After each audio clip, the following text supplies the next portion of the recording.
ইলিশ মাছ খেতে সবাই পছন্দ করে, কিন্তু ইলিশ মাছের লেজ কেউ খেতে চায় না। ইলিশ মাছের লেজগুলোকে একসাথে করে আজকে এমন একটা রেসিপি তৈরি করে দিব, সবাই চেটে পুটে তারপর ভাত খাবে। এটা দিয়ে ভাতও খাওয়া যাবে, আবার চায়ের সাথে স্ন্যাক হিসেবেও খাওয়া যাবে। বেশ কিছু লেজ পাটার উপরে নিয়ে নিয়েছি, একটা মাছও আছে। লেজগুলোকে খুব ভালো করে থেতো করে নিচ্ছি। লেজের মাঝখানে যে বড় কাটার অংশ আছে সেটাকে বাদ দিয়ে দিব, আর বাকি যে ছোট ছোট কাটা আছে সেগুলোকে বাদ দেওয়া লাগবে না। ছোট কাটাগুলোকে খুব ভালো করে মিহি করে নিলেই হয়ে যাবে। তো সবগুলো কাটাই আমি বাদ দিয়ে দিয়েছি। বড় কাটাগুলোকে এখন খুব ভালো করে বেটে নিতে হবে। তবে যাদের বাটতে এইভাবে কষ্ট হবে তারা ব্লেন্ডারে দিয়ে সুন্দর করে ব্লেন্ড করে নিতে পারবেন, সেক্ষেত্রে কষ্টটাও কম হবে, আবার খুব সুন্দরভাবে সহজেই ব্লেন্ড হয়ে যাবে। তো আমি পাটাতেই বেটে নিয়েছি, খুব ভালো করে কয়েকবার করে কিন্তু বেটে নিয়েছি। একদম আঠালো টাইপের হয়ে গিয়েছে মাছগুলো খুব ভালো মতো কিমা করে নিয়ে এখন পেঁয়াজ কুচি দিয়ে দিয়েছি একটু বেশি পরিমাণ, কাঁচামরিচ কুচি করে নিচ্ছি 2-3টার মতো।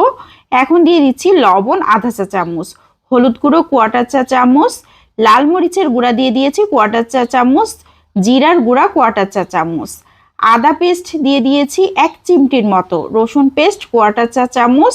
এখন নিয়ে নিয়েছি ধনিয়া পাতা একটু বেশি পরিমাণে কুচি করে দিয়েছি।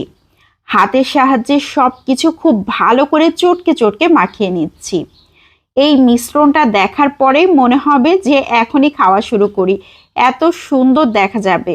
এরকম একটা মিশ্রণ তৈরি করার পরেই মনে হবে যে কতটা লোভনীয় খাবার হতে যাচ্ছে। খুব সুন্দর হয়ে গিয়েছে মাখানোর পর। এদিকে আমি চুলাতে একটা প্যান বসিয়ে দিয়েছি, তার উপরে তেল দিয়ে দিয়েছি। খুব বেশি তেল দেওয়া লাগবে না, অল্প করেই তেল দিয়েছি।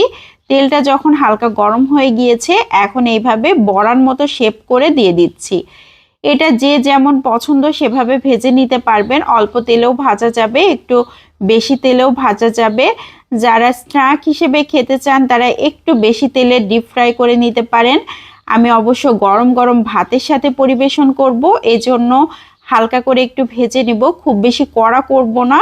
তবে একটু কড়া করে ভেজে নিলেও কিন্তু খেতে অনেক মজার হবে, একদম টিকিয়ার মতো হবে, খেতে অনেক মজার হয়। আর ইলিশ মাছ দিয়ে তৈরি করা, তার মানে কেমন মজা হতে পারে বলেন তো। খুবই মজার, এত সুন্দর একটা সেন্ট আসছিল, মনে হচ্ছিল সেন্টেই পেট ভরে যাচ্ছে। তো আমি সবগুলো ভেজে উঠিয়ে নিয়েছি। আর 4টা লেজ আর 1 টুকরো মাছ দিয়ে কিন্তু অনেকগুলো তৈরি হয়ে গিয়েছে। আমি একটা ভেঙে শেয়ার করছি ভেতরটা কেমন হয়েছে। খুবই সুন্দর। এখানে আমি তেমন কিছুই ব্যবহার করিনি, শুধুমাত্র মাছ দিয়েই তৈরি করেছি।